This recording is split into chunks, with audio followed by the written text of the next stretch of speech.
দীর্ঘ ৮ বছর পর উচ্চ প্রাথমিক শিক্ষক নিয়োগ, হাইকোর্টের নির্দেশ বিস্তারিত আজকে আমরা জানবো এই ভিডিওটির মধ্যে।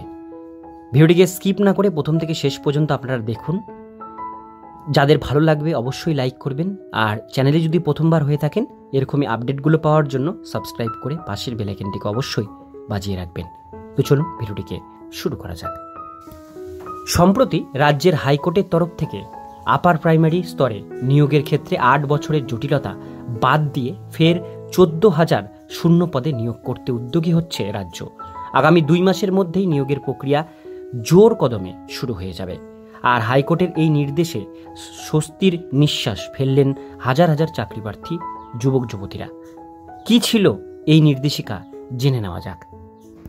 উচ্চ প্রাথমিক নিয়োগের নির্দেশ। রাজ্যের উচ্চ প্রাথমিক স্তরে নিয়োগের ক্ষেত্রে বিভিন্ন দিক থেকে জটিলতা রয়েছে। উচ্চ প্রাথমিক স্তরে নিয়োগের ক্ষেত্রে আগেও কোনো রকম নোটিশ বা আপডেট পাওয়া যায়নি। পাশাপাশি শিক্ষাক্ষেত্রের চাকরির দিক থেকে দুর্নীতি প্রকট হওয়ার আরও পিছিয়ে পড়েছিল উচ্চ প্রাথমিক শিক্ষক নিয়োগ প্রক্রিয়া।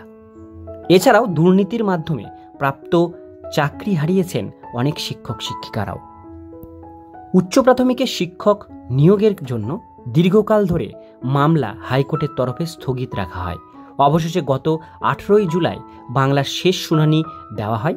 এই নির্দেশ অনুসারে স্কুল সার্ভিস কমিশনের তরফ থেকে 14,339টি শূন্য পদের জন্য 13,334 জনের মোট মেধা তালিকা প্রকাশ করা হয়। উল্লেখ্য, এর আগেও 6 নভেম্বর থেকে 2 নভেম্বরের মধ্যে উচ্চ প্রাথমিকের আবেদনকারী 8,900 জন প্যানেলে নাম থাকা ব্যক্তির কাউন্সেলিং করা হয়।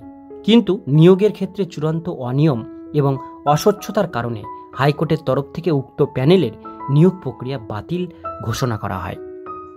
হাইকোর্টের তরফ থেকে আরও কি বলা হয়েছে? অবশ্য উল্লেখ্য, এর আগে কমিশনের তরফ থেকে প্যানেলে নাম থাকা যে সকল ব্যক্তির কাউন্সেলিং করানো হয়েছিল এবং নিয়োগ প্রক্রিয়া বাতিল করা হয়েছিল, তাদের পুনরায় নাম উল্লেখ করে কাউন্সেলিংয়ের জন্য ডাকা হয়।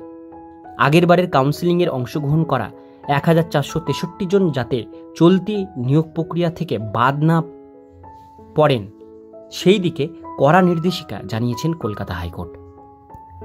আদালতের তরফ থেকে স্কুল সার্ভিস কমিশনকে নির্দেশ অনুসারে আগামী 4 সপ্তাহের মধ্যে আবেদনকারী প্রার্থীদের মেধা তালিকা প্রস্তুত করে অবিলম্বে প্রকাশ করতে হবে।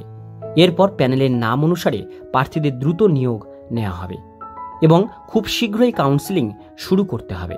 মোট কথা, শিক্ষক শিক্ষিকারা যাতে তাদের নিয়োগপত্র হাতে পেয়ে কাজে যোগদান করতে পারেন সেই দিকে লক্ষ্য রাখার নির্দেশ দিয়েছে কলকাতা হাইকোর্ট। তো বন্ধুরা, আশা করি আপনারা সম্পূর্ণ ডিটেল বিষয়গুলো বুঝতে পারলেন। ভিডিওটি ভালো লাগলে অবশ্যই লাইক দেবেন, চ্যানেলে প্রথমবার হলে সাবস্ক্রাইব করে পাশের বেল আইকনটিকে অবশ্যই বাজিয়ে রাখবেন।